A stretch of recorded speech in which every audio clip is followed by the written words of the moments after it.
Hello again everyone, welcome back again di Altcoins Update. Teman-teman sekalian, kita mau review koin Kava. Ini adalah request dari first commenter daripada video Dogecoin. So teman-teman, itu juga akan berlaku buat video ini. The first comment daripada video ini akan saya review untuk next altcoin atau next review altcoins. Dan sudah ada dua koin yang juga saya review di Telegram update, yaitu koin Blur dan juga Doge ya. Ini tambahan analisis saja dari previous update. So teman-teman bisa mampir ke dalam grup Telegram kita. Caranya dengan klik link yang ada di kolom deskripsi video ini dan kalian akan di redirect ke dalam Telegram grup kita for free. Ya, everybody loves free Telegram. Alright, so teman-teman kita mau review sedikit progress daripada Kava pada video ini. By the way, saya nggak lanjut ke perspektif fundamentalnya ya. Jadi ini menjadi tugas teman-teman untuk mencari tahu. Dan kalau misalkan kalian merasa bahwa Kava adalah koin pilihan kalian untuk kalian invest melewati next bull run, maka setelah kalian analisa dari perspektif fundamental, community, dan lain sebagainya, baru pindah ke sini untuk ngelihat dari price actionnya. Alright, so kita lihat langsung dari price actionnya starting from time frame weekly. Karena kita perlu tahu nih teman-teman, pada perspektif time frame weekly, kira-kira apa yang terjadi pada Kava supaya kita bisa memperkirakan di manakah area yang tepat untuk melakukan akumulasi seandainya teman-teman percaya Kava bisa untuk jangka panjang. Oke, so starting dari time frame weekly, pertama teman-teman, ini adalah initial breakout ya yang terjadi pada Kava. Kita lihat harga nanjak begitu impulsif. Setelah itu Kava hanya naik terbatas membentuk sebuah pola yang dikenal dengan istilah rising wedge pattern. After that, kita ngelihat Kava turun, create lower low, lower high, dan seterusnya sampai dengan progres pergerakan hari ini. Nah, yang menarik adalah pada time frame weekly terdapat area demand dan kita somehow itu bisa mempertahankan area demand itu dengan cukup baik. Ya, pada pergerakan minggu awal di Januari, kalau kita ngelihat di sini ada reaction candle yang cukup baik. Semenjak itu kita ngelihat Kava mengalami reaction yang cukup bullish. Saya lihatnya, taunya dari mana? Pertama teman-teman kita melihat ada proses reversal terjadi di sana. And then harga itu setelahnya tidak mampu create higher high. Technically dia hanya konsolidasi saja, namun di akhir dari konsolidasinya diiringi dengan koreksi kembali sehingga harga breakdown pada support dan kembali retest terhadap area demand yang ada pada time frame weekly-nya. Jadi kalau teman-teman lihat progres saat ini, ya saya bisa katakan Kava itu berada di area yang bisa dibilang sangat rendah, bahkan bisa dikatakan juga dengan istilah area discount yang menurut saya cukup menarik. Pertimbangannya adalah dua area demand itu terbentuk di level yang sama ya, dan memberikan reaction bahwa buyersnya itu interested untuk masuk dari harga tersebut. Nah, kalau kita lihat dari perspektif time frame daily ya, kita mau lihat dulu nih apakah sebenarnya Kava ini udah siap untuk nanjak ya. Pertama teman-teman saya akan tinggalkan demand yang paling major aja pada time frame weekly-nya. Meanwhile kalau perspektif dari time frame daily yang saya perhatikan, mata saya pertama langsung mengarah ke sini dimana kita melihat ada progres sebuah falling wedge terbentuk pada pergerakan Kava pada saat proses penurunannya mendekati area demand-nya, dan setelah retest terhadap area demand, teman-teman bisa lihat ada proses reversal yang proper. Kenapa saya katakan proper? Selain harganya mengalami reversal, teman-teman juga bisa lihat ada proses break and retest ya terhadap trendline, dan dengan proper setelahnya mengalami reaksi yang sangat bullish dan harga pada Kava nanjak terus-menerus sampai dengan hari ini. Ya, kalau kita lihat proses pergerakan sementara, Kava itu mengalami rejection dan saya rasa sangat wajar karena ini merupakan area fresh supply. Ya, kenapa dikatakan fresh supply? Karena semenjak harga pada Kava mengalami penurunan, kita baru ngelihat pertama kali dia retest sampai ke level itu. Jadi begitu nyampe, ibaratnya disambut nih sama sellers yang sebelumnya panik jual di level tersebut dan dimanfaatkan dengan baik oleh mereka, membuat harga pada Kava mengalami rejection dan penurunan kembali. Lalu apakah penurunan ini sifatnya adalah tanda bahwa Kava sudah kehabisan bensin? Sebenarnya nggak juga. Teman-teman bisa gunakan Fibonacci retracement. Dan kita bisa lihat bahwa proses penguatan Kava sejauh ini itu dilakukan dalam satu kali swing atau satu kali pukulan teman-teman ya.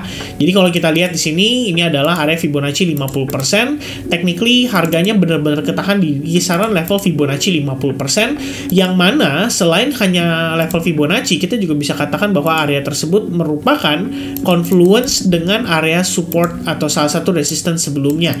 Ya, ada satu small resistance di sana. Ketika harga di break, tampaknya terkonfirmasi sebagai support sekaligus confluence dengan Fibonacci 50%. So, dengan melihat proses saat ini, sebetulnya Kava itu punya peluang untuk nanjak lagi, ya. Nah, kalau teman-teman kembali lagi berbicara soal spot account, sebenarnya time frame weekly menunjukkan bahwa area saat ini adalah area yang cukup menarik untuk teman-teman pertimbangkan melakukan akumulasi. Sebab $1 menurut saya ini adalah level psychology. Jadi kalau misalkan harga somehow bisa kembali bergerak di atas $1, ini harusnya akan membuka pergerakan Kava untuk bergerak lebih signifikan lagi, ya. Taunya dari mana? Teman-teman bisa lihat di sini. Ya, pertama kali Kava di area yang sama act as resistance, after breakout act as support, kemudian become small resistance, dan di sini beberapa kali bertahan sebagai resistance. Nah, kalau Kava bisa naik di atas level 123, ini bakal ngasih opportunity untuk Kava nanjak lagi. Nanjaknya sampai mana? Dan next resistance yang probably akan di-retest adalah kisaran level $2,5, baru kemudian kita berbicara ke harga yang lebih tingginya lagi di kisaran $6, ya. Tapi untuk saat ini dia harus breakout dulu dari 1,23. Kalau itu nggak berhasil, ya 123 aja belum berhasil di breakout, maka sebenarnya akan sulit untuk Kava bisa kembali reclaim area-area yang lebih tinggi. Ya, selain 123, of course, kalau kita lihat pergerakan saat ini, ya inilah level yang kita perlu perhatikan, ya. Di level yang terdekatnya aja tuh udah ada supply yang nahan harga Kava untuk bergerak lebih tinggi.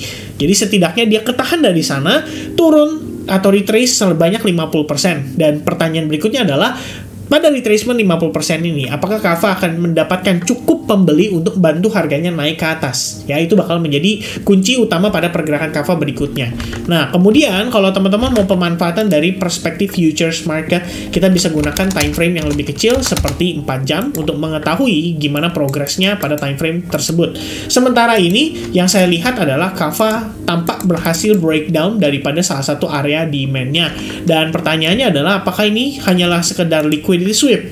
Ya, karena kalau kita lihat teman-teman, prosesnya adalah mengetek lowest price yang ada pada pergerakan di sini, sifatnya hanya sementara lalu langsung reclaim dan dia recovery bergerak naik ke atas. Ya, jadi kalau kita lihat di atas lebih kurangnya seperti ini merupakan trendline dan tampaknya trendline tersebut harusnya valid ya untuk digunakan sebagai salah satu acuan. Apakah Kava di sini sudah bersedia untuk kembali menguat lagi dan bergerak lebih tinggi? Ya, sejauh ini kalau dari perspektif time frame 4 jam atau bahkan seperti 1 jam, sebenarnya tampak Kava masih dalam tekanan jual, ya, masih dalam tekanan bearish lah maksud saya. Kenapa? Karena sebelumnya Kava itu berhasil breakdown dari salah satu trendline atau dari salah satu area support resistance-nya, which is kalau saya marking itu lebih kurang di sini as a resistance atau support resistance.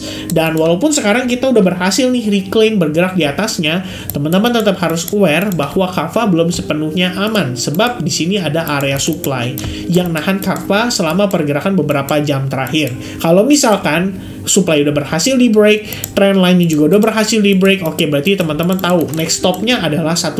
Kembali retest terhadap highest point yang ada di sini, atau bahkan breakout dari sana itu bisa ngebawa Kava bergerak lebih tinggi dari $0,89. Itu dulu sementara deh untuk menjadi proyeksi jangka pendeknya. Meanwhile, kalau misalkan proyeksi medium term atau long term, teman-teman bisa lihat bahwa progres pergerakan pada Kava in the end saat ini adalah masih di dalam area akumulasinya. Jadi saya melihat ini sebagai sebuah indikasi yang cukup baik karena setidaknya buyers pada Kava mempertahankan harga kisaran $0,5. Alright, so for now itu adalah analisis saya seputar Kava. Mudah-mudahan informasi yang saya sampaikan ini bisa bermanfaat buat teman-teman, bisa menjadi sebuah acuan baru di dalam melakukan analisis atau melakukan investment terhadap Kava. Dan yang lebih penting lagi adalah teman-teman harus lakukan research secara mandiri, karena apa yang saya sampaikan di sini sifatnya bisa saja subjektif dan tidak objektif, sehingga belum tentu cocok dengan gaya investment atau gaya trading teman-teman sekalian. So, of course, kalian harus lakukan research secara mandiri dan mungkin coba untuk melakukan kombinasi dengan apa yang saya sampaikan melalui video update ini. Baru kemudian kalian tentukan either Kava bagus untuk ditransaksikan atau tidak. Alright, so God bless buat teman-teman semua. Thank you very much for watching and I'll see you guys again in the next update for Bitcoin. Cheers guys, bye-bye.